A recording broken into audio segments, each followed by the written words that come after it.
And Brie has earned a bachelor's degree in occupational therapy from McGill University in 1997. She's worked at Wilson Workforce Center since 1998, providing rehab services to clients with a wide variety of disabilities. She's been a certified driving instructor since 2004 and a certified driving rehab specialist since 2018. She currently provides driving evaluation and training for individuals with a wide variety of physical and cognitive disabilities.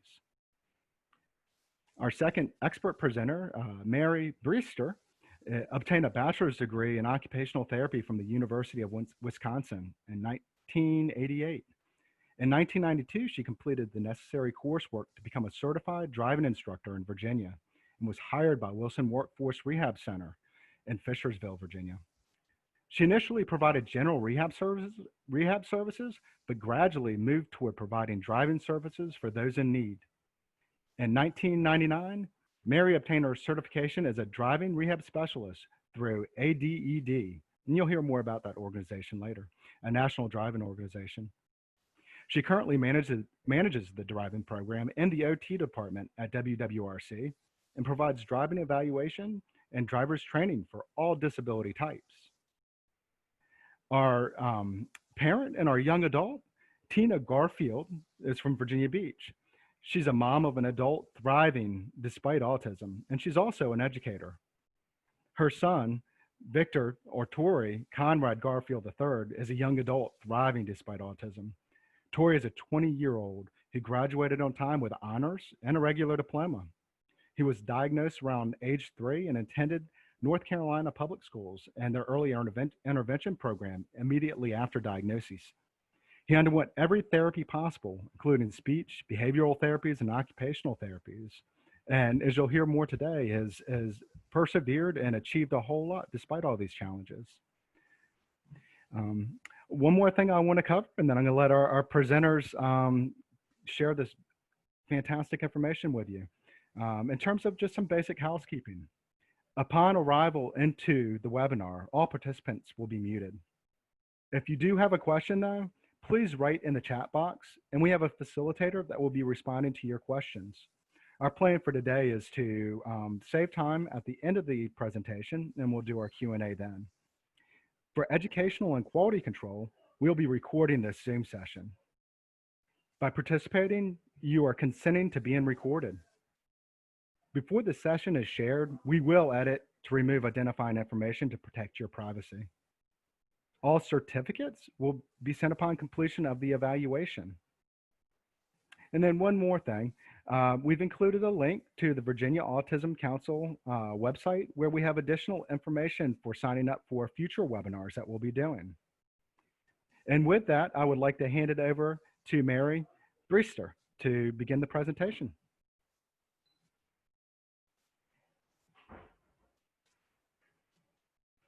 Let me unmute myself first. Welcome everyone. I am sure that all of you have participated in many more webinars in the last 6 months than you ever thought you would. And we really sincerely hope that we can provide you some information that maybe you aren't aware of, or just things to think about as we go through this. So our topic, or our title for the thing is the scope of transportation for persons with autism. Our focus though today will be just on driving. We certainly recognize that there are many more aspects of transportation than just driving, but there isn't enough time to cover all of that. Before I get into our actual PowerPoint, I'm going to tell you the beginning of a story, and then I'm going to finish that story when we're finished with our PowerPoint. But I want to tell you about a student, a client that I met 10 years ago. That client's name is Jeff. I did ask him if it was okay for me to share his story as part of this webinar, and he was good with that. As I said, I met him in 2010. He came to Woodrow Wilson to see if he could drive. What I learned about him in that first session is that he had lived with his mother who had passed away about 2 years before he came to the rehab center. Jeff recognized that he was different than his peers.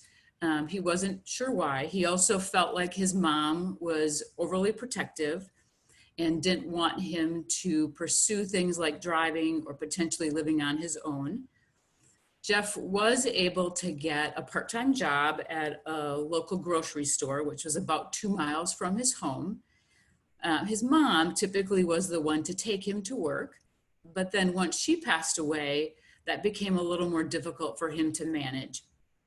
Once his mom passed away, he moved in with an uncle, and that uncle was able to occasionally take him to work, but when he couldn't, Jeff had to either take his bike, ride his bike to work, or he had to walk. Kind of importance is that Jeff worked typically the evening shift. So he was getting done with work about 11:30, and then riding his bike or walking on a 2-lane highway back to his uncle's home, which was not the safest thing. When I saw Jeff in 2010, he had gotten hooked up with Department of Aging and Rehab Services shortly before he came to Woodrow Wilson, and expressed to them that he was interested in knowing if he could drive. That was the first time, as part of his DARS services that were offered, he had testing. And in that testing, that was when he was diagnosed with autism, as well as anxiety disorder. So when I first met Jeff, when he came for that evaluation, he was very nervous. He had a fairly difficult time focusing during the clinical portion of the assessment. When we did a test drive, I needed to help him a lot during that test drive. But he had his permit already, and so I recommended that we give it a try, especially because he was working, and I knew that that would have a big impact on him being able to maintain employment. Jeff, just to describe him a little bit more, Jeff is a big guy. He is 6'2", weighs about 325 pounds. He is someone that his voice tends to be louder than he really wants it to be. That's just difficult. Part of his autism is difficulty monitoring the volume of his voice. He also feels like he frequently is misunderstood by others, possibly because of that communication. So like I said, I'll tell you the rest of the outcome of his story once we finish our PowerPoint. So to give you a little bit more information on Wilson Workforce and Rehabilitation Center, otherwise known as WWRC, we are a direct provider for DARS, which is Department of Aging and Rehab Services. So that's the only clientele that we serve are individuals that have an open case with DARS or the state vocational rehab program. So we get referrals from all over the state for individuals to come to the rehab center. We're going to be primarily talking about the services that we offer at Woodrow Wilson, but we recognize certainly that there are other providers in the state, and we'll share those resources at the end. 10 of our driving instructors, we have 10 driving instructors total in our department. The majority of those have a background in occupational therapy, and then some have an additional or have a degree in special education. 4 of the OTs that are driving instructors also have an additional certification as a driving rehabilitation specialist. And that's through the organization that Richard mentioned earlier called ADED. And that originally was, the organization name was Association of Driver Educators for the Disabled. It has since changed names to Association of Driver Rehab Specialists, but that national organization helps kind of control and provide best practices for any individual that is serving somebody with a disability in the area of driving. There are over 1,000 members of that national organization. The majority of those are occupational therapists. In order to become a certified driving rehab specialist, you do have to have a number of years of experience in driver rehab, as well as take a certification exam, which kind of includes knowing different disability types and different applications and technology that would be appropriate, as well as maintaining continuing education credits. We are also a certified commercial driving school with the Department of Motor Vehicles. I say this because there are a lot of commercial driving schools that also may see individuals with autism. I think the difference is that we as providers through WWRC are very individualized. Each program that we provide for somebody with autism is really specific to them. It's not a predetermined coursework that we follow. We really base it on what information we've obtained from the evaluation, what those individual client needs are, and what technologies are appropriate for them. And that's kind of how that might differ. We also serve, in addition to folks with autism, any type of disability across the whole board. So next slide.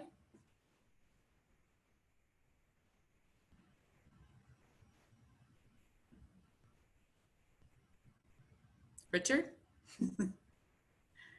Oh, there we go. Okay, so we thought it might be helpful to just share with the participants the statistics over the last, what we would call two more normal years than this past year has been.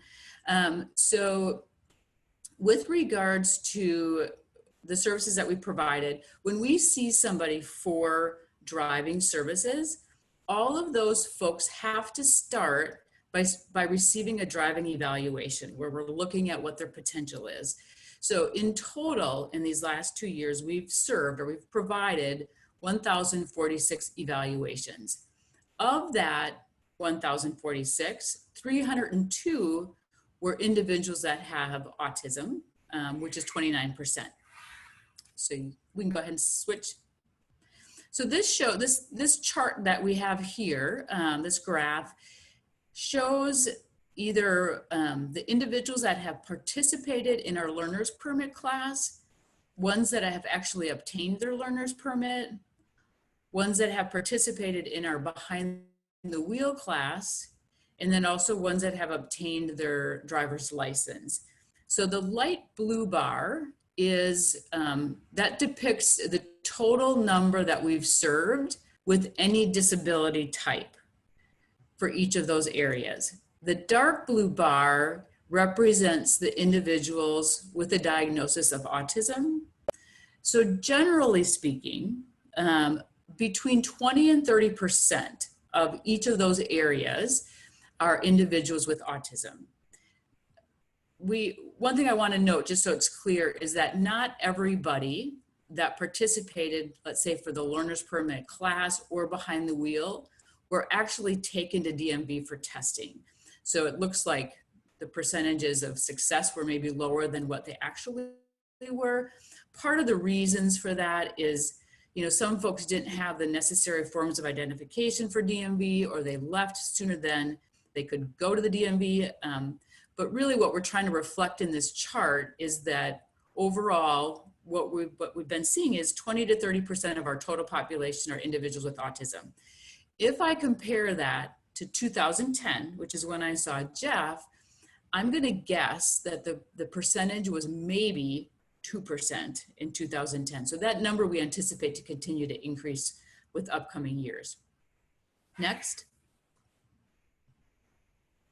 So just to give you guys an overview of what we're going to cover in today's talk, we're going to go over what our evaluation includes, some pre-driving activities, activities we do in the clinic, activities we do in the vehicle. We'll also just share other miscellaneous information as well as other resources.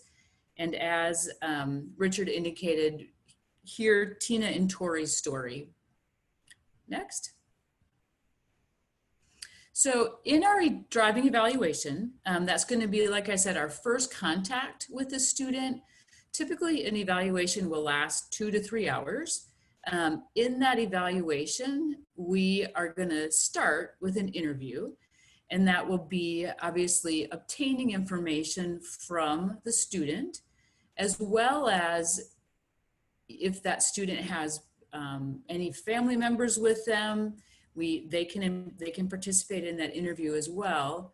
We also may have gotten some additional information from their DARS counselor, or maybe from their Woodrow Wilson counselor that would be pertinent for us to know. As part of our evaluation, we administer a variety of standardized tests in the clinic for each of the areas that we're going to cover. We're not going to go over the specific evaluations because that also would take a little bit too much time, but it's a combination of standardized testing as well as observation.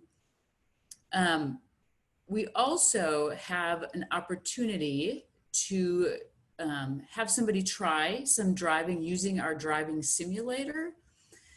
And in addition, if somebody happens to have their learner's permit, then we can also take them for a road test around the grounds of the rehab center, which is very similar to like a college campus would be.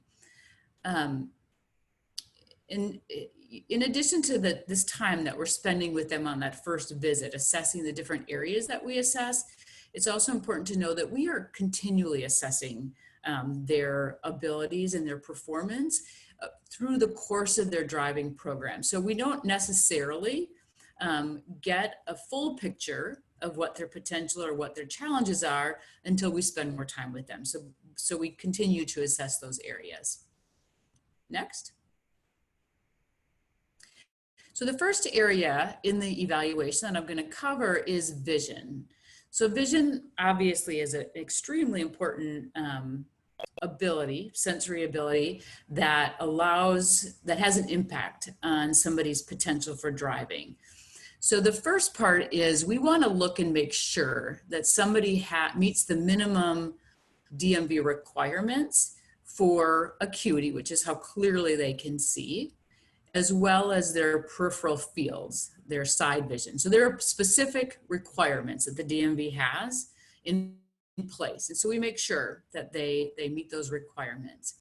The next bullet points are areas that DMV doesn't have any particular requirements for, and they're areas that typically are not evaluated if somebody goes to see a regular optometrist. However, these areas probably have a bigger impact on success with driving than even the acuity and peripheral field does. So those things are like, how do the eyes move? How are they aligned with each other? How does the information, how is that visual information perceived or understood by the brain? How is that individual's attention? Very, very important things. And a lot of times there are ways that we can address these areas that might improve their success with driving. As an occupational therapist, we screen for all of those. But if we see deficits, then we will make a recommendation that the student get additional testing by a specialist in optometry in that area. And that specialty area is in vision development. So it's kind of an additional educational background that those optometrists participate in. They are the professional organization that those optometrists are associated with is the College of Optometry in Vision Development, which is the COVD that I've referenced below. Next. Okay, so along with vision, cognition is something that can have a direct impact on a student's ability to drive. And it is very common with the individuals with ASD to have problems with planning, sequencing, multitasking. We have to see if they have the ability to self-monitor, demonstrate self-awareness. We like to see if they have the ability to generalize rules. And by that, we don't just mean understanding a specific rule, but how they can apply it to multiple situations.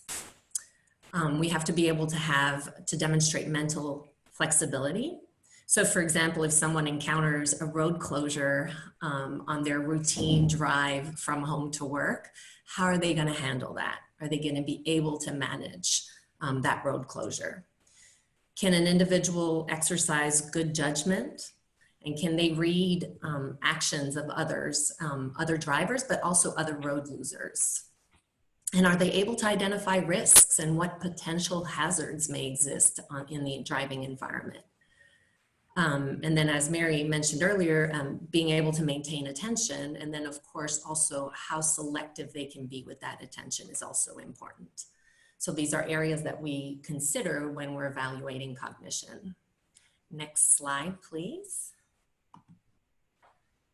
So we also have to take into consideration someone's motor abilities and what sensory needs they might have. So when we're looking at their motor abilities, we try to determine if they're having any difficulties with coordination of movement for both the upper body and the lower body. Are they able to incorporate bilateral movement, so able to use both sides of the body at one time? Or are they primarily using unilateral movements? And then we'll look at their sensory system, and we want to know what sensory needs an individual may have. We want to take that into account or adapt for it so that we can obtain maximum function while driving. So are there certain sensory inputs that cause a student to become overstimulated or understimulated, which could impact their driving? For example, if I have a student that has long hair, but they want to wear it down and they're really bothered by the hair touching the back of their neck, how will that impact their ability to check their blind spot, for example? So what mitigations or what strategies could we use to help them out with that? Also, if someone has a stimming need, like hand flapping, is that going to impact how they hold on to the steering wheel?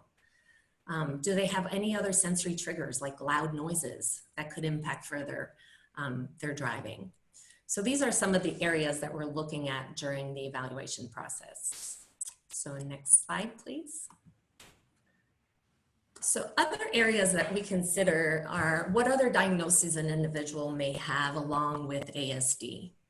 Some of the more common concurrent diagnoses that we see at WWRC for this population are anxiety, ADD or ADHD, and OCD. So if we have an individual or a student with a secondary diagnosis about anxiety, we might consider for them that we're going to teaching them some basic driving skills at a slower pace. We're also going to take more time before we expose them to more traffic and complex driving environments. They might also be someone where we have them first come to just participate on activities on a driving simulator so that they can learn in a more, in a calm and safe environment, so that hopefully that builds their skills and their level of confidence and hopefully kind of taper down some of that anxiety. And then we could introduce them to some of the behind the wheel. As far as medications go, we want to know what kinds of medications they're taking, when those medications are most impactful, what side effects they might experience from them, and then when those medications have worn off. But alternatively, if someone isn't taking any medication, that's also helpful information, because if during the behind the wheel training, we find that a student is having a really hard time with staying focused or paying attention, we might make a referral for them to discuss that further with their medical provider so that they can better determine if medication would be indicated for them in this instance. Next slide, please. So as Mary mentioned, part of our evaluation is an interview process. And during that interview, it's helpful for us to get a good sense of what the goals might be for that student with regards to driving, and also what the goals might be for the family. Are they hoping to be able to only drive to a few places, or is their goal to be independent in all areas of driving?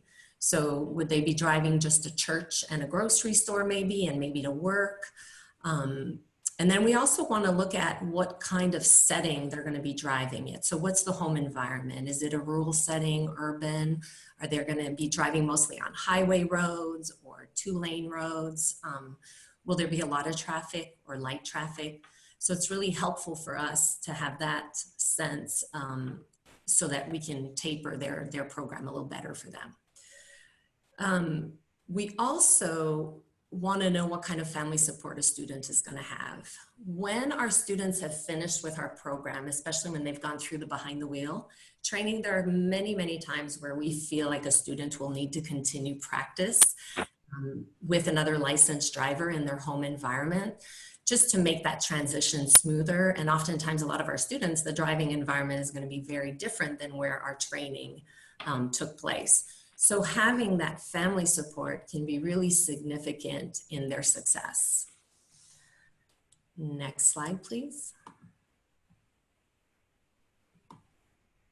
Okay, so actually before I start this slide, I'm going to mention something that I forgot earlier. In the vision slide that I talked about, and I talked about the visual acuity and the peripheral field, and those are things that DMV looks at, and then all those other things that I said occur with people. The information that we got from one of the specialist optometrists that we work for indicated that at least 50% of folks with ASD have deficits in those visual areas that I referred to earlier.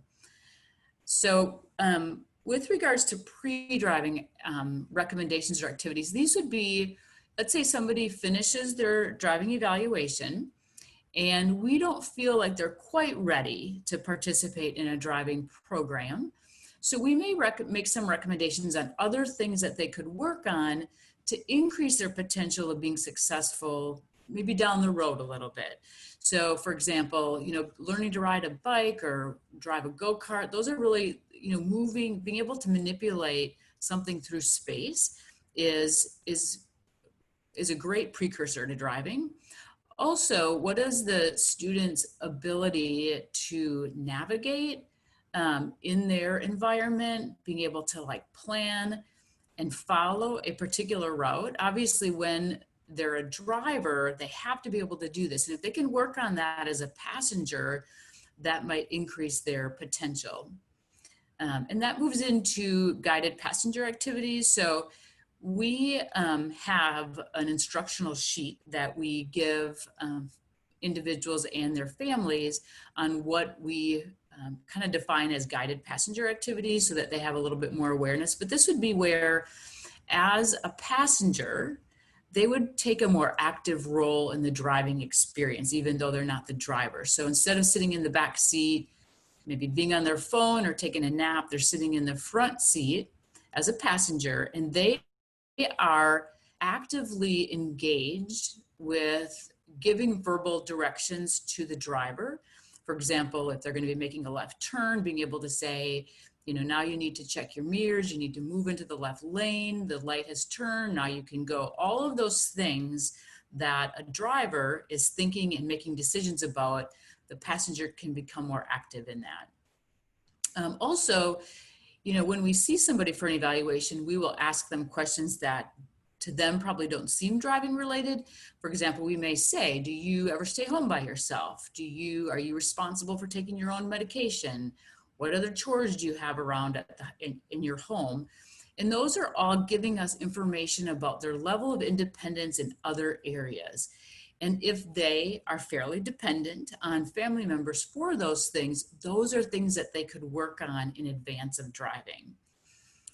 There's also an app that's called Drive Focus, and that app was specifically developed by OTs.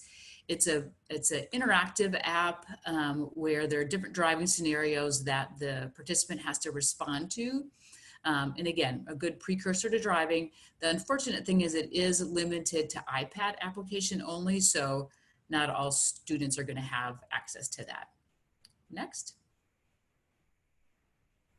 So for some individuals that we see for the evaluation, they may not have, most of them actually don't have their permit already. And for some people, that's a challenge to be able to accomplish. A lot of the individuals that we see have taken the classroom classroom portion of driver's education in high school, but maybe they didn't get a lot out of that class. If it was a bigger class and it wasn't really specific to their learning style, it maybe wasn't as helpful as it could be. So we do offer a class. On the picture to the right, this is a picture of the classroom, and you'll see that there are 3 different tables. The students sit around on the outside of those tables, and those tables have been painted with all sorts of driving conditions, roadways, different road markings. There's a railroad crossing, a parking lot. It gives the instructor an opportunity to teach using more hands-on learning. We use a lot of different types of teaching and learning styles to help improve potential. We also have additional one-to-one assistance if somebody needs that. We do keep our class size to a small number. So it's typically 6. So again, we're being able to address whatever specific needs those participants might have. Each group of students meets 3 times a day for that class as well, which just means it's a more intensive program. Helps, hopefully meeting the needs of the individuals that are in there. Next. Oops, go back one more, Richard. There we go. So this is going to go into some of the activities that we can do in the clinic with somebody. So like I said before, if we notice that somebody is having difficulties with how well they can move their eyes, their efficiency in visual scanning, eye alignment, we can incorporate some vision exercises into their program. So those are ones that we as an OT may recommend, or they may come as a recommendation from the optometrist. In addition to that, there may be some motor skills that we can work on. A lot of folks with autism have, like Ann said, coordination difficulties, and being able to work on those also can impact their driving success. The video that we're going to show you in just a minute is of an apparatus called a Dynavision, and that is mounted on our wall. And it includes a lot of different lights, and we can program it in a variety of different ways, but typically a light will shine up one light at a time, and the idea is to hit the light off as quickly as possible. So if somebody does have an issue with speed of visual scanning, that might be something that they could work on, as well as just kind of awareness of their whole peripheral field. It's a little tricky to see, but in the middle of that box, in the middle of the Dynavision, there's a black box. In that box, we can also program to flash numbers, 1 number at a time. So we can change it from 1 digit to up to 5 digits. And the idea behind that is when a number flashes, the student would say the number while simultaneously hitting the lights. So again, looking at how well they can maintain attention to more than one thing at a time. So we'll go ahead and play the video so you can see what this looks like.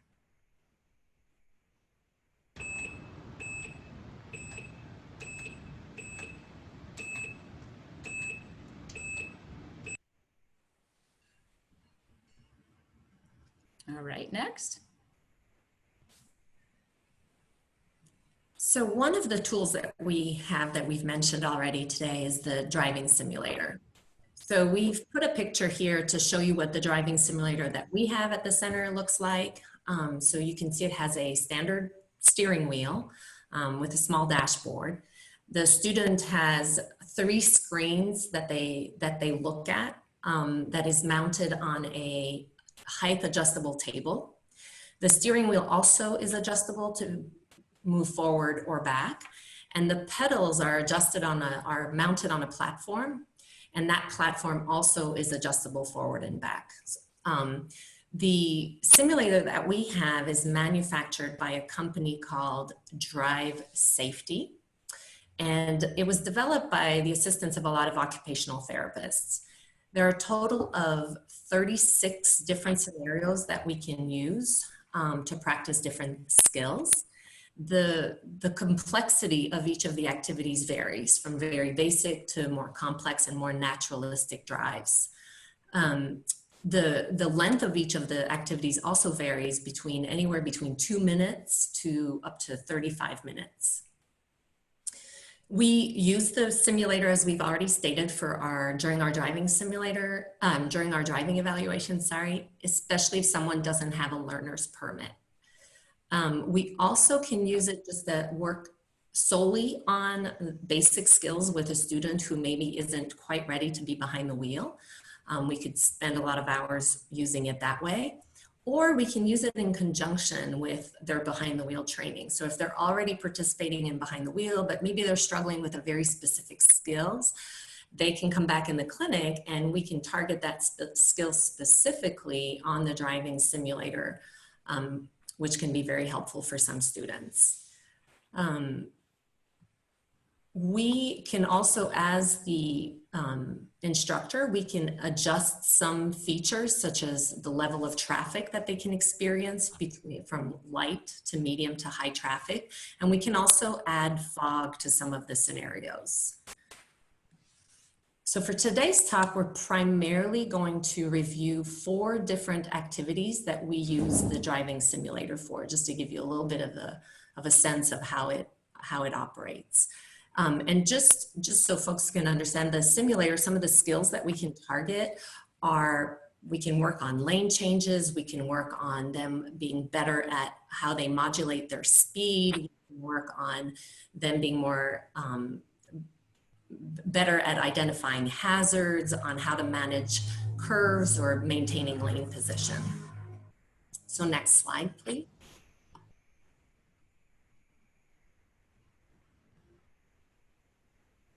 So this first activity that we're going to talk about is called pedal chase. This would be an activity that we would use for someone who maybe they're having a really hard time at figuring out how much pressure that they should be putting on either the gas pedal or the brake pedal. So we'll have a little video clip showing you just a small portion of one of these activities. And when it starts, you're going to see 2 bars. The one on the left will have a red line on it, which can move up and down. And the way it moves up and down is by how much pressure the student is applying on the brake pedal. And that when it goes down is how much they're releasing the brake pedal. And the bar on the right has a green line that is operated in the same manner, but using the gas pedal. So if we go ahead and play the video, you'll first see the student just playing around with the gas pedal to have that line moving up and down. And on the left, the red line now is moving, so they're using the brake pedal to move the line up and down.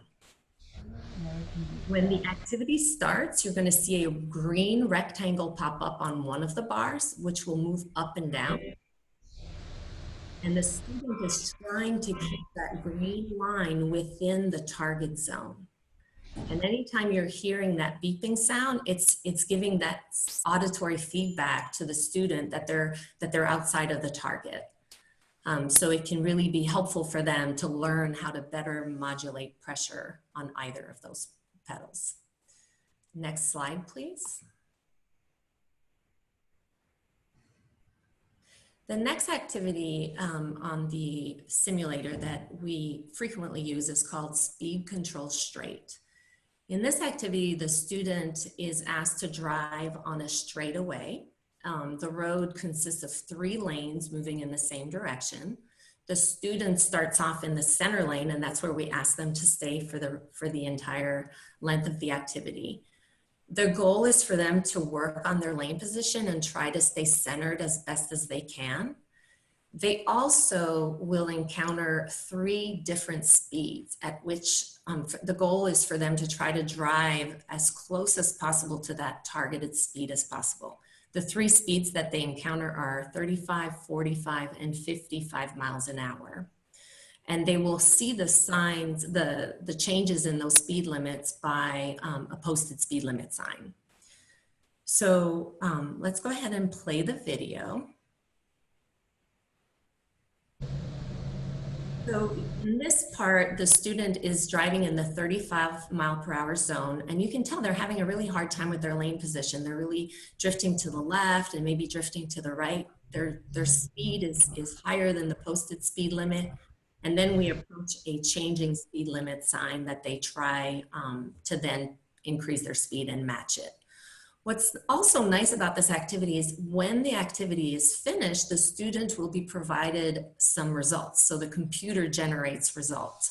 So if we look at the next slide, we can see the results that are provided to the student and to the instructor. So on the left screen, we are provided with information about how they did with their speed. So it breaks it down by each targeted speed.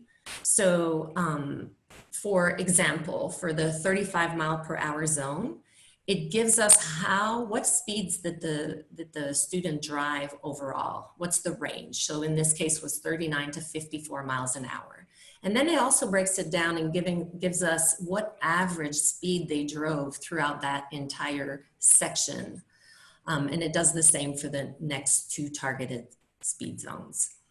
The center screen gives us a breakdown of how they did with their lane position. So again, as I mentioned before, we ask that they try to maintain center lane position. So it'll give us a breakdown of where they were in reference to that center lane position, and then if they were anywhere else, how much time they spent in the different places of their lane. If we look at the bottom of those percentages, there are two squares with numbers. One is a number 3 on the left and a 1 on the right. That's just telling us how many times the student drove outside of their lane on either side. And then the screen on the right gives us additional breakdown of that lane position and just breaks it down by each targeted speed zone. All right, next slide.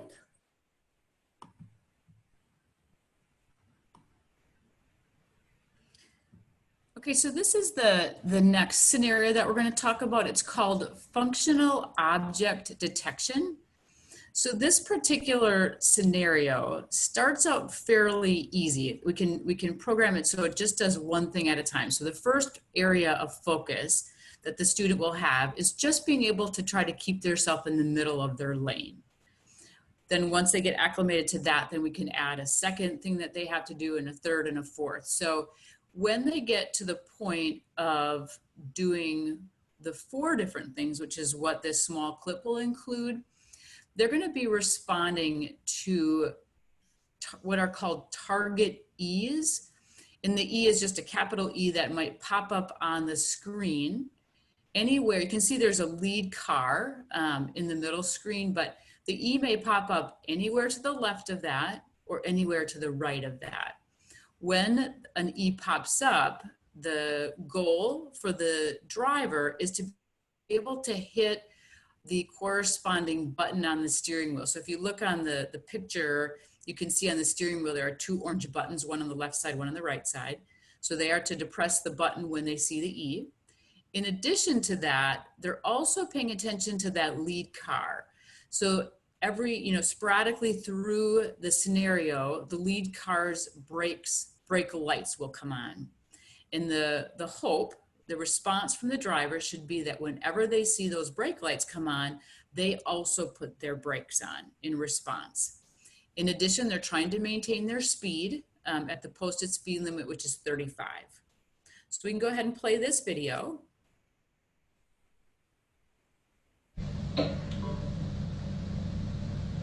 You can see the thumbs going up when the E's come up.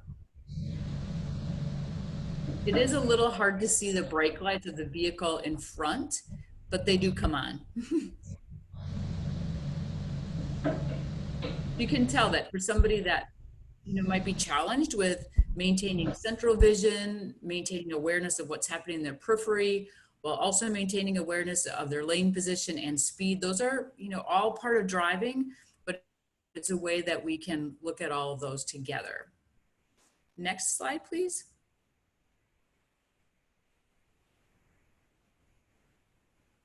So this is, I don't know if you guys are seeing this clearly. Mine's a little bit fuzzy, but this is the first results screen that comes up right after the scenario has been completed. And it gives us some information about performance from the student. So each of the boxes that you see, each of those represents one of the locations that the E popped up. And they'll have it pops up in each of those locations one time. So if they got it, then it's 100%. If they did not get it at that location, it's 0. The very middle screen in the middle monitor shows their performance, as well as, including what the percentage of time is that they responded to those target E's. So for this one, the person responded only 68% of the time. The 5 in parentheses that immediately follows the 68% means that there were 5 occasions in which the student pressed one of the buttons when the stimulus did not present itself. So it was more that they anticipated it, but it didn't really happen. Underneath that shows the performance that they had with regards to braking in response, again, to the lead car's brake lights. So for this one, they did better at 82%. The 0 is the same type of thing in that there were no occasions in which they pressed the brake when they weren't supposed to. So we want that number to be 0. Next slide. And then this is the second results kind of screen that pops up after. And this is very similar to what Anne covered in the previous one, as far as it shows what the target speed was and what their range was throughout this scenario, as well as what their lane position was. So same information that Anne shared. Next slide.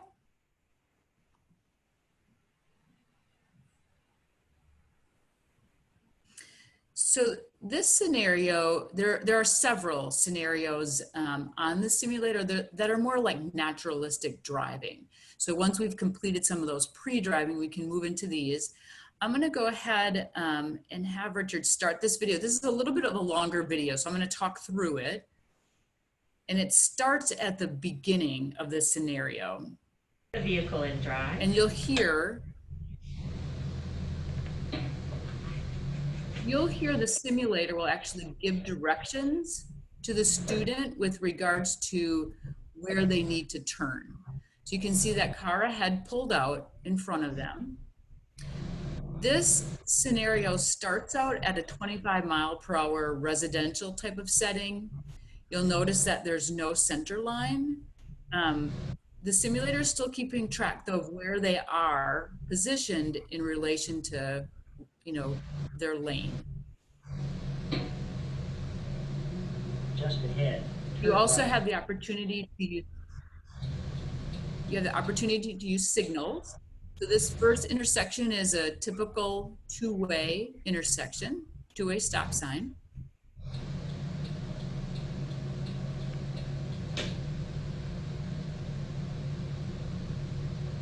During this scenario, although you won't get a chance to see it, there are several different speed limits. During the scenario, there are also kind of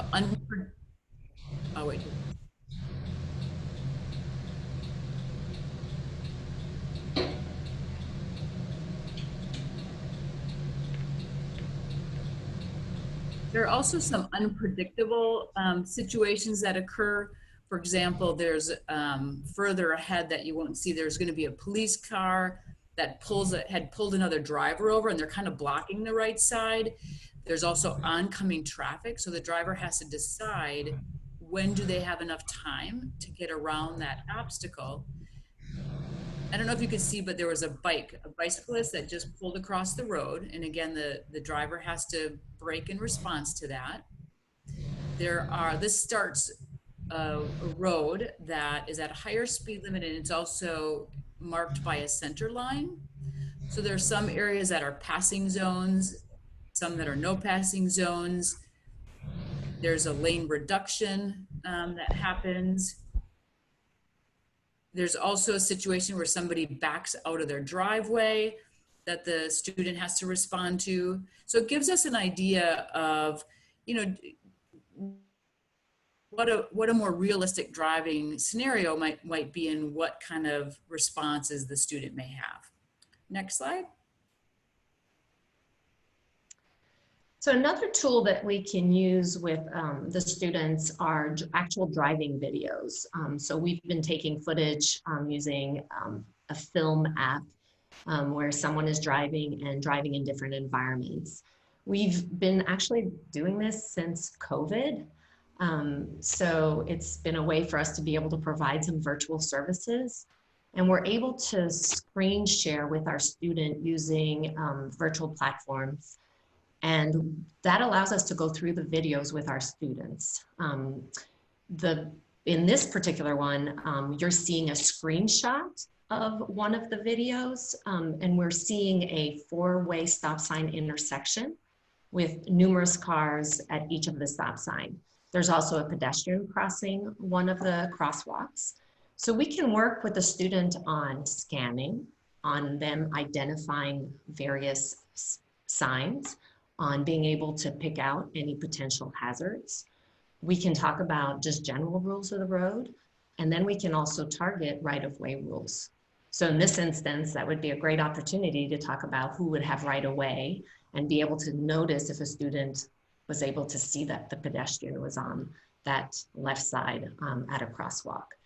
The benefits that we've seen so far is the ability for us to be able to pause the video and really discuss some of these situations. We can forward a video, we can rewind it. We really don't have that luxury when we're doing behind the wheel training. Things are happening so fast that even though we try to wrap things up at the end of a driving session, things have happened, 20 minutes ago, and the student might have forgotten. So this really gives us an opportunity to delve in and really explain things more thoroughly in a very low risk environment. So we're hoping to continue to use this tool even after COVID. So next slide. So now we're going to move into what strategies might we use in the car when we're doing behind the wheel training with a student. So with a lot of our students, we're going to use a slow progression, exposing them to basic driving skills at a slow rate. We're also going to expose them to the amount of traffic or the environmental demands at a very slow progression of that. We might, just as we just talked about in the previous slide, we might use videos to further enhance some of the skills, but we might target a specific skill that we want them to work on, such as if we tell them that the next day we're going to work on how to manage a lane change, we might give them a video that they could view on their own time about that very specific skill in preparation for them actually doing the skill during their next driving session.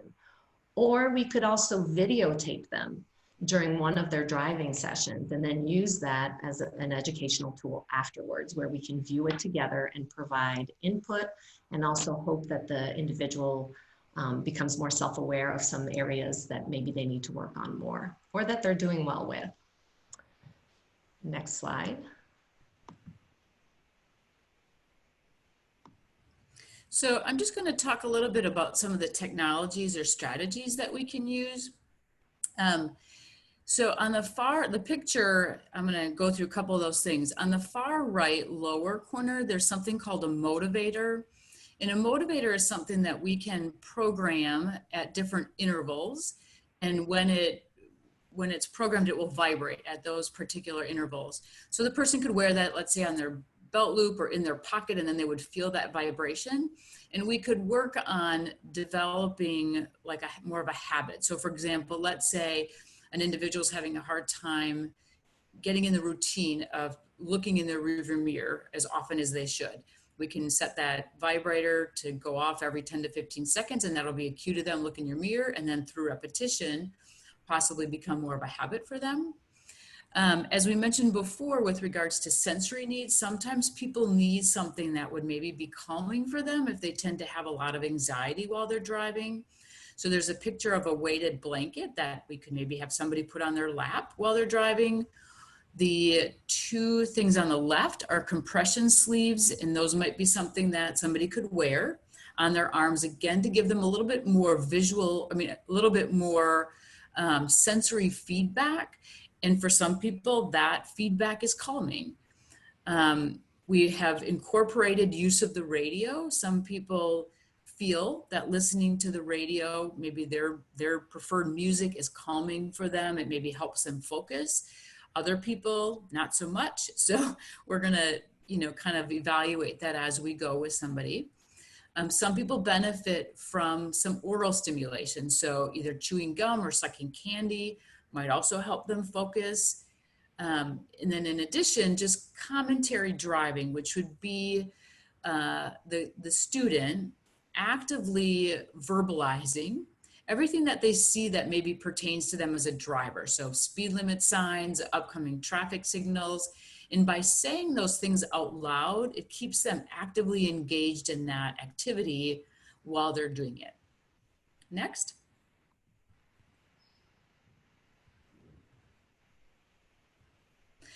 These are pictures of a couple of other things. So on the left side, the picture shows some extra mirrors that we use. So the first one is a mirror that fits over the regular rear view mirror, and it still is showing the information that the client can still see the regular information that they would see from a rear view mirror. But the additional bonus is it comes with two cameras. So the cameras are mounted on the lower part of the rear view mirror. One camera can be faced at the student's eyes or face, and then the other one can be pointed out to the road. And then if we record the session, we can bring that back in, download it, share it with the client, and then they have a chance of looking at, okay, and we can talk with them. Where is your visual focus while you're driving? A lot of times that's hard for individuals with autism to know where it's supposed to be. And how often are they supposed to be checking their mirrors? And how often are they supposed to be scanning? So we can get that information and talk about that. The mirror that's mounted below that is kind of on the middle of the windshield, and it's facing the student's eyes or face. But the purpose of it is for the evaluator or the driving instructor to use, again, to monitor the students where their visual attention is. So is it out on the road? How often are they scanning? How often are they looking in their rearview mirror? And then the bottom thing, it's a smaller thing to the left of that, is a digital speedometer. We find that sometimes individuals have an easier time being able to read a digital speedometer versus a regular analog speedometer.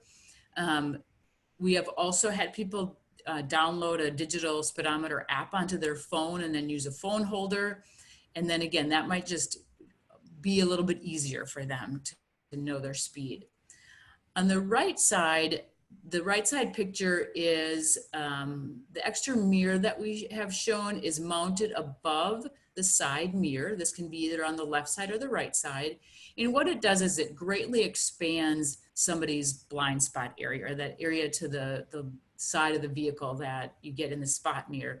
So for some individuals, we find that it can be kind of disoriented to quickly turn their head to check a blind spot and then regain their visual attention in front of them. So this is a technique or a piece of equipment that we can use to help them be more aware of that side vision without turning their head. Next slide.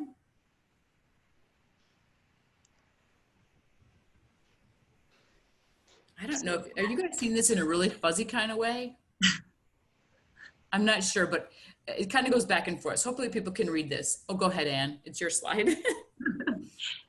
Sorry. So we're fortunate at WWRC that we have a police department that is actually housed on the center grounds.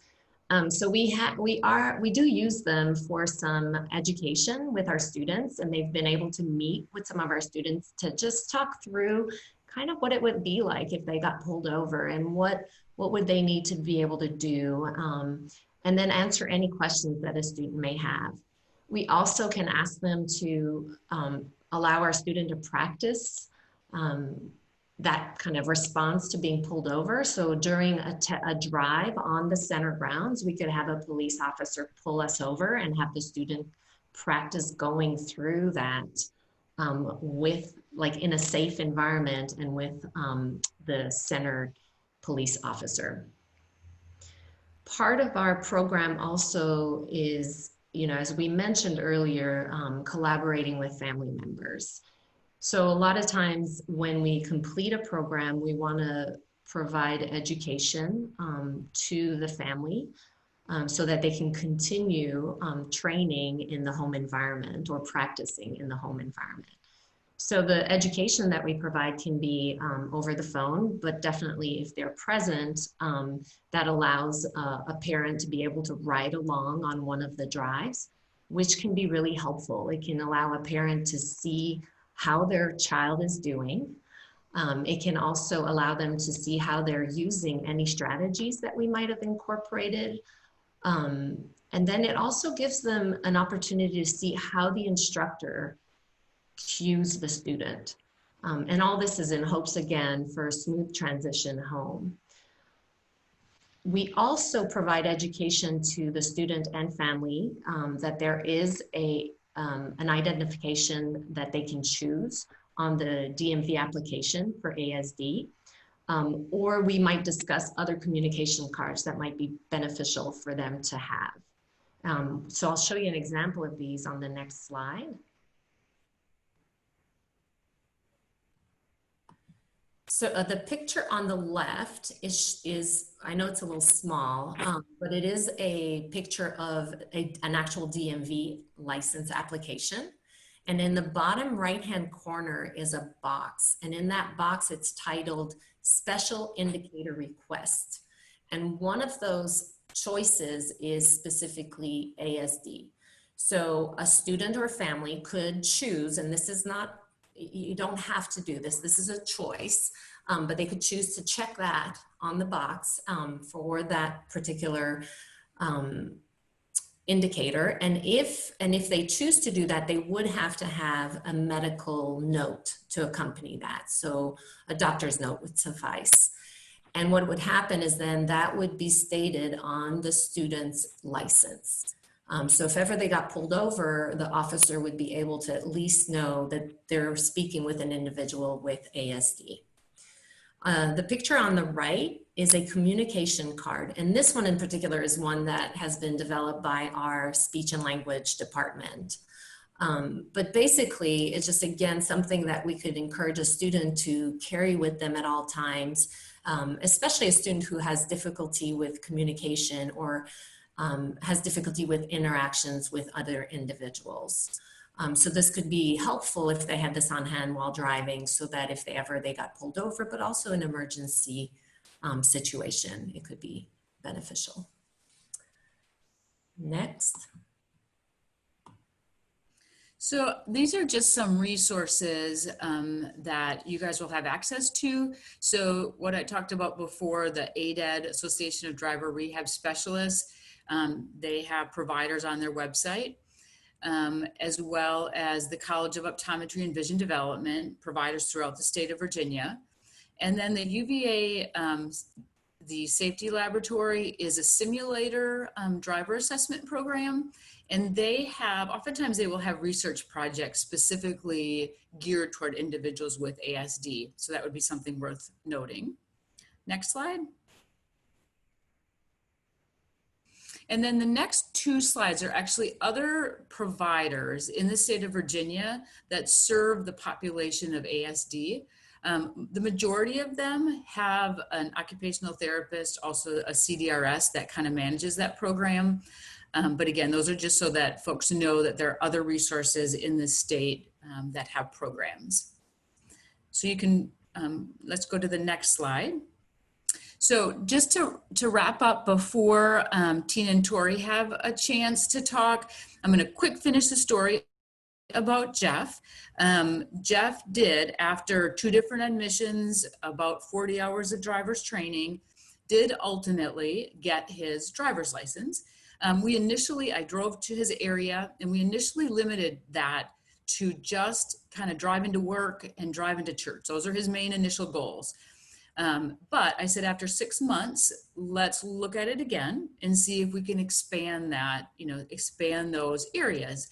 And so I went again 6 months later, and His driving had, he continued to increase with his confidence. We ended up expanding it to include the Winchester area, which was about 35 miles away. And what ultimately happened is the uncle that Jeff lived with passed away. So he now lives by himself. He now drives wherever he needs to go. And he just, in the last, I guess, 7 months, was able to acquire a full-time job with benefits in Winchester, which really, driving had opened up a lot more opportunities for him.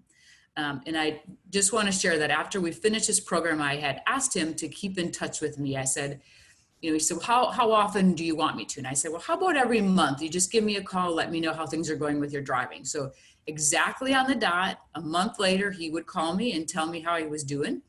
And then after the first couple of years, I said, let's make it every 3 months. So I still hear from him on a regular basis, and he tells me he's doing a great job. So, and now I want to give Tina and Tori a chance to talk. And I'm going to just mention that I had the pleasure of evaluating Tori.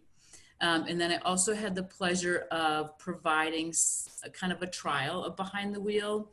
And he has done such a nice job. And in the process of his program, I had an opportunity to talk with both Tina and her husband and was able to see how much support they provided to him, which has been awesome. So they accompanied us. The four of us went for a drive together, and that has made all the difference. And I'm extremely grateful for both of them to share their story with you guys. Hello, thank you so much for inviting me to be on the panel today. I'm super excited to share my story and Tori's journey. I'm Tina Garfield, and this is Tori Garfield, and we're just gonna give you a little bit about our journey to adulthood and thriving despite autism. So he was 3 when he got diagnosed, and that was in North Carolina at a neurodevelopmental pediatrician. And I got a laundry list of can't do's at that office visit, things that he would never be able to do. He won't talk. He won't be able to distinguish family members. You may not ever hear your name. It was very discouraging. Subsequently, we went to teach and got an official diagnosis of autism. And that's when I knew I had to jump into action and really start his intervention. So we got him OT, we got him PT, we got ABA therapy, speech therapy to sharpen his skills. Physically, Tori was very healthy. It was simply the communication skills, the developmental delays that had us concerned. In elementary school, we had a struggle. He was a little aggressive. He could not attend in class. And slowly but surely, by the time he got to 5th grade, all of his interventions really helped. He was able to go to after-school programs. He was able to participate with typically developing peers in summer camps with our Parks and Recs. So it was great. All of the interventions on a weekly basis really made a difference. In middle school, he was in a special ed program, and I advocated for him to try to go to general education classes. And I did get some pushback. They didn't really think he could do it, but class by class, he integrated into general ed, and he was extremely successful. He got all good grades and did really well with the support of his teachers, with the support of CSEP, and with, of course, a lot of work at home. High school, same thing, outstanding staff helped him. CSEP was really good in supporting his needs there, and he took driver's ed there. And he was anxious about driving, and he tried to get his learner's permit, but after 3 tests, he was not able to pass the learner's permit exam. So we put it on the back burner and moved on. And I want to also tell you a little bit about how we decided that we were going to raise Tori as far as his autism was concerned. Tori didn't even know the word autism until he read it on an IEP his junior year. We didn't discuss it. We tried to rear him as a typically developing child. We tried to intentionally change routes and give disappointments and changes in schedule and planning to instill his sense of flexibility. And he's come a long way with that. I am super proud of him there. So we're transitioning to adulthood and we don't know, what we're going to do.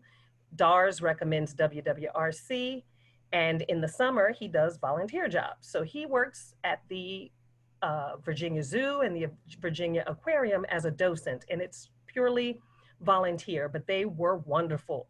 And they gave him a mentor and really worked with him to help him have a sense of pride and a sense of citizenship while volunteering in our local community.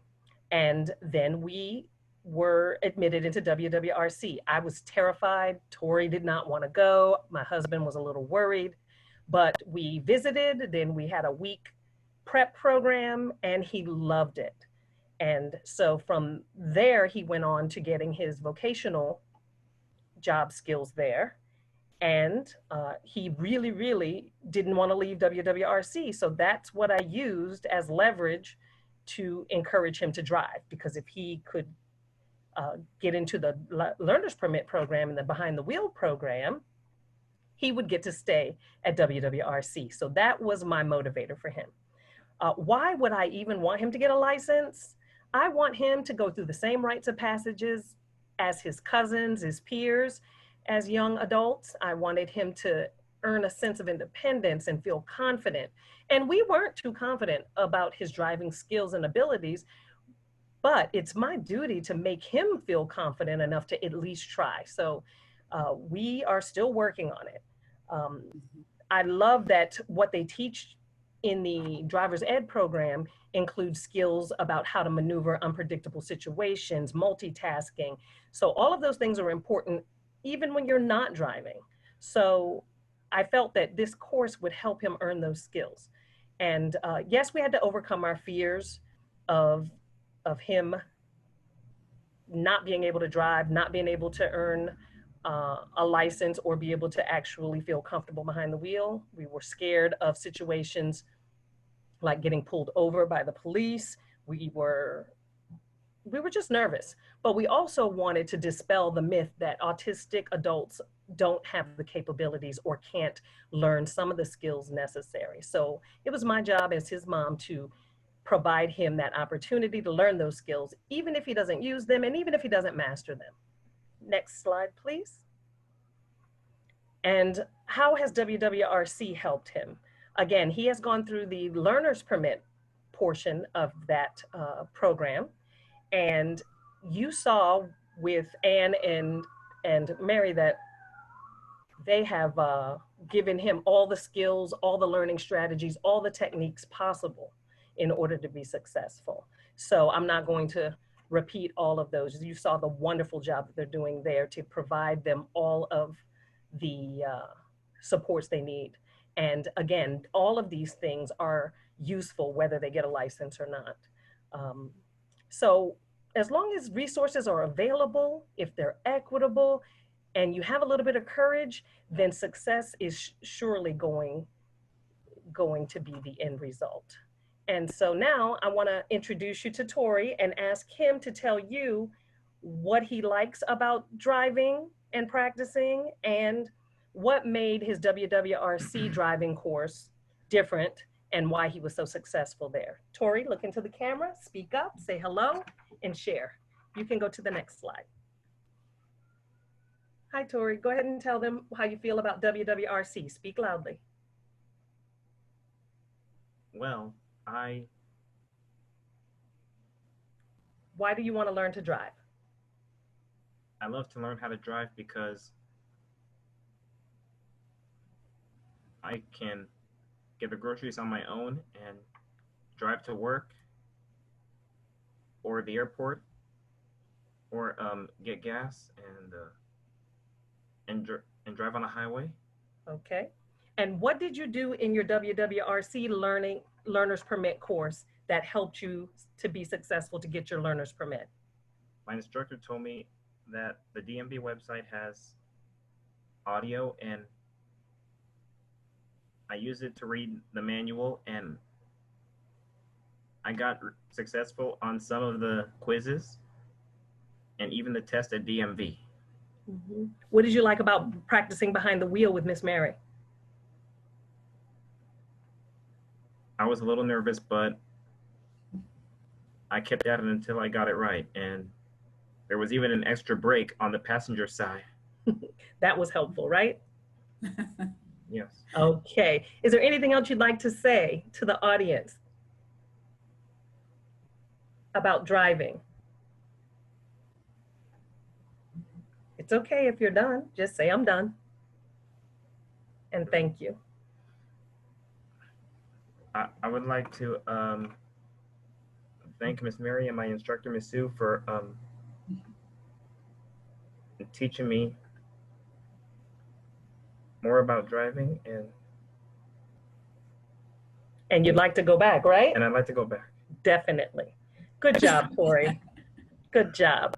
Again, thank you for having us on your panel. We're super excited to share our story with you and to have been affiliated with WWRC and learning how to drive. Thank you so much.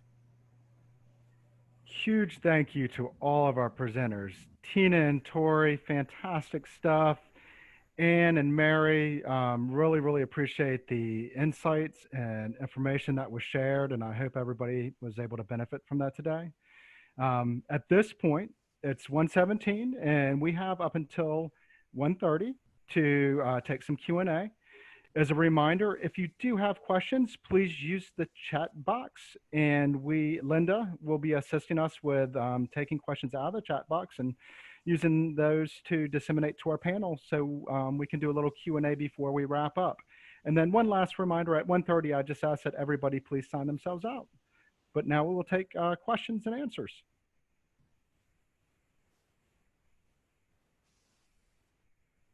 Okay, one question that we've gotten, and it was answered, it has to do with getting a copy of the presentation, and we are going to be providing copies as well as a recording of that. So, so be aware that that will be coming to you.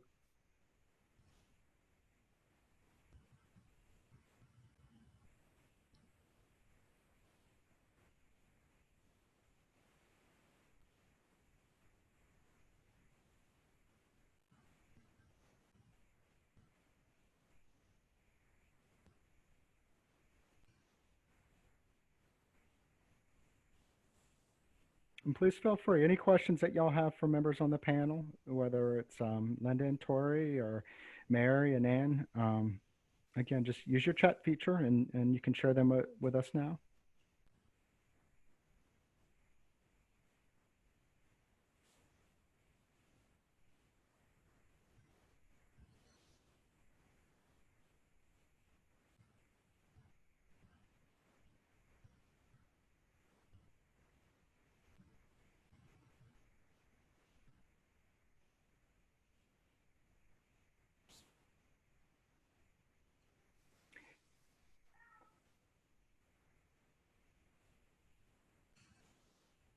As we are waiting a few minutes, we'll give a few more minutes to see if we have any questions that come in.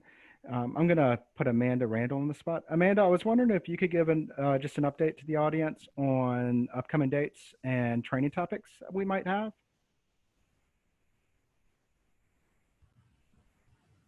Yes, give me 1 second to pull up the website.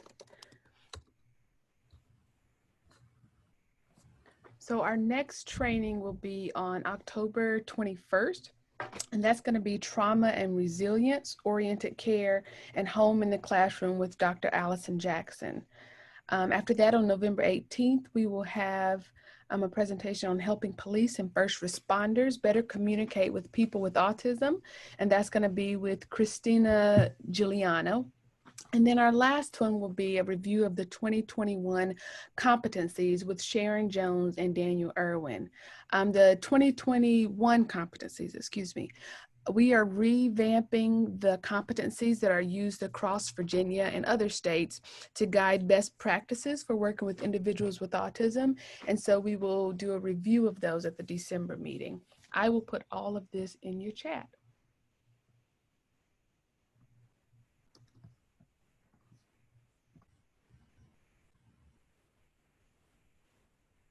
Thank you, Amanda.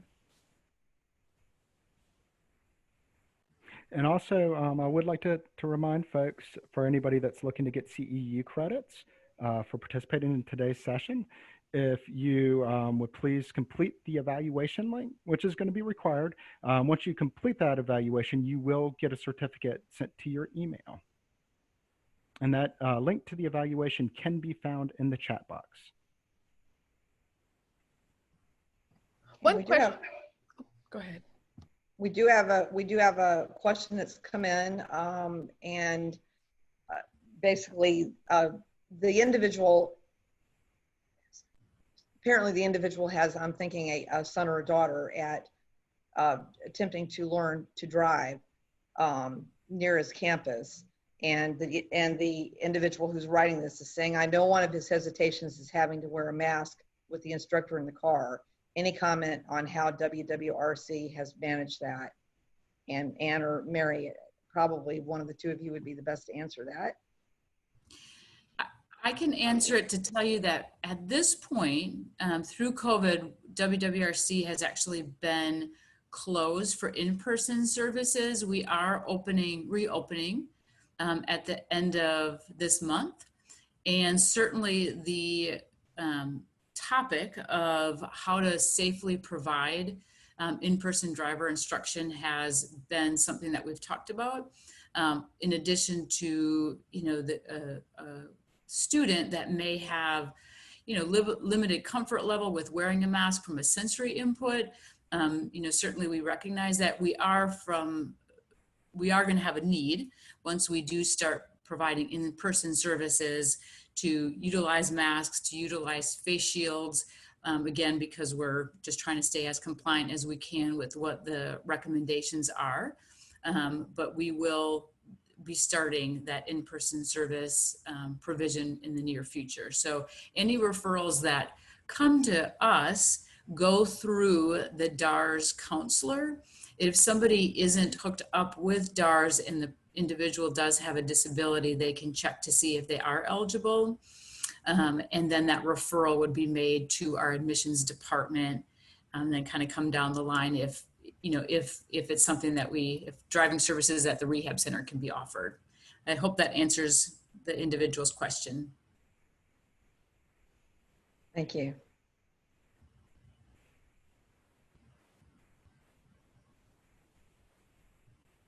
Mary, this is Richard. I'm wondering, and I know since the face-to-face services has been on hold, so I'm going to throw you a little bit of a tricky question, but do we have any experience, or does your OT team have any experience on alternative, or maybe not alternative, but different types of face covering options that might be more comfortable for folks based on their individual sensory needs? Yes. Well, I'll say yes in that it's something that, so we have a kind of a sensory meeting every week with the OT department, and that includes the field OTs as well. And that issue of, how do folks that have different sensory, variances, how do they deal with mask wearing? So there's been actually from what I understand, kind of a resource list that we've started that has some different alternatives. I have to be honest that I haven't looked at it. So if somebody would, want more specific information and could contact me, then I could look at that specific link that we've started with that idea in mind of what are other masks or protection that can be utilized for folks with sensory, particular sensory needs. Do you know anything else, Anne, than that? I do not, Mary. I think you've covered it.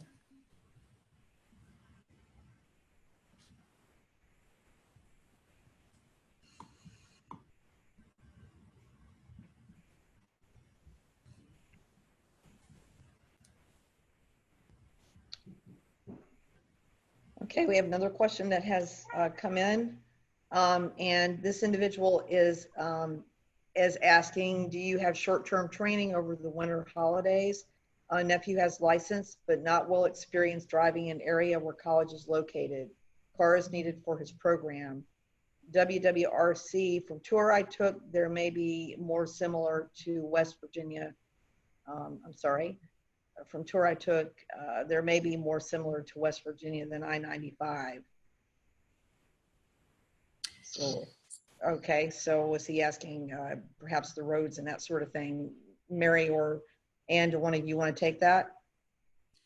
Sure. So I think so that question was asking, do we have a short-term program kind of near the holidays when I assume like the college schedule, the person would be more available? So as we know it, since we're in this transition phase from providing virtual services to reopening, we don't have a lot of details. What we do, what's been proposed or what we understand is that the rehab center, just like other universities, will close down from Thanksgiving until the beginning of January. Woodrow Wilson is going to follow that same schedule. So we will not be open. We certainly do get requests though for individuals that are in college that need services that kind of that are in line with their availability because of college. Unfortunately, the reality is that because of COVID, we are very backlogged with in-person services. So our goal is to try to catch up as best we can. But, there's, specialized driving services are not offered in a lot of places. And because we really make it individualized, a lot of those programs we're providing, many hours of time with somebody. So we would not be able to do it this year with closure. And then it would have to be, again, something that the person would be referred to by DARS. And then we would have to look once the referral came through as far as accommodating to specific school, college schedules. And go ahead, Ann. Yeah, I was just going to reinforce that a lot of times though, in normal times, we do try to work hard with families as to trying to match when they best can come. And sometimes we just, if we think someone needs 4 weeks of training, we might break it down into 4 separate admissions if that's what they need to meet their schedules. Mm-hmm. And I think part of the question too was just asking the training where it takes place, what types of roads they are. And yes, it's not like I-95. Fishersville, Stanton, and Waynesboro are primarily the towns that we do the training in. There are interstate, there's Interstate 64 and Interstate I-81 near us. So we do practice on those interstates. It's just not going to be the same congestion that you're going to see at I-95, and there's not as many lanes to those interstates. So we occasionally will provide training in a person's home area at the completion of a program if we feel that would be helpful. We didn't mention that in the presentation, but we might do that for an individual if it's helpful with their carryover in the home, or for us to have a better sense if this is going to work out for that particular student.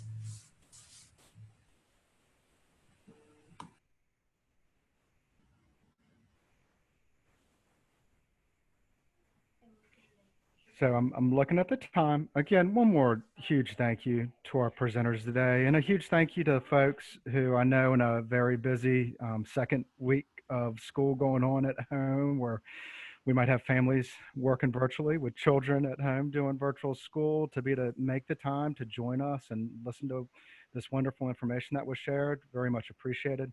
Huge thank you to the Virginia Autism Council and all my partners who are involved in helping us be able to put this training together and future presentations that we'll be able to make available to our community.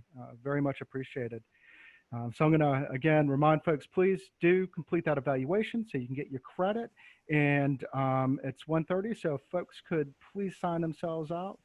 Thank you very much for your time. Have a wonderful rest of your week, and look forward to seeing everyone in future trainings.